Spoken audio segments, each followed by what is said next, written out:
What's going on, everybody? Bryan here, and thank you guys again so much for watching. Today we are going to talk about drones. We're going to talk about one drone in particular, and that is the Mavic Mini.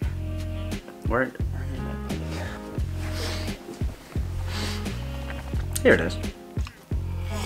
So I wanted to talk to you guys today about why I use the Mavic Mini and why I didn't choose a different drone. So there's a new version of the Mavic Mini that just came out that has 4K, it's new and improved, and it's great. And if you want to buy it, go buy it. That's great. I'm not here to talk you out of it, but I am here to tell you, if you want to buy this one from somebody that's trying to get rid of it because they maybe want to upgrade, you should just buy this one. If you don't have a drone yet, this is the one. This one's so good.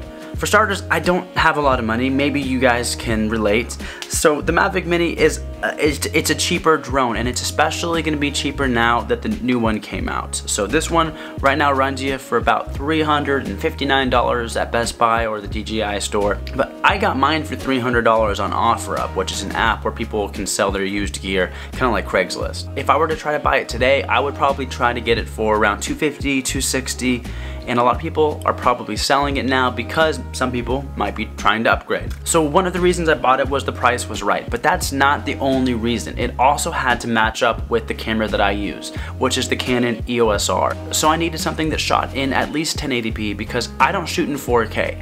In my opinion, I don't think that you need to shoot in 4K if you're starting out on YouTube. Most people watch YouTube on their phones. You can't really tell the difference between 1080p and 4K on your phone. And even if you can, it's so tiny, it just doesn't matter. It doesn't matter to me.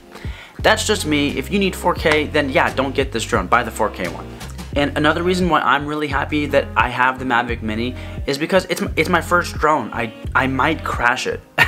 There's a bit of a learning curve. I'm happy that I'm learning to fly with something that's just, it's not as much of a financial risk for me to be flying around with the Mavic Mini.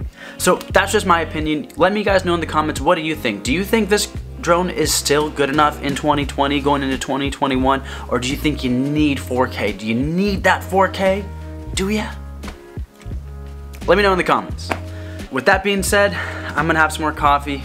Thank you guys again for watching. Remember to like, subscribe, hit the bell, all that stuff. I really, really appreciate it.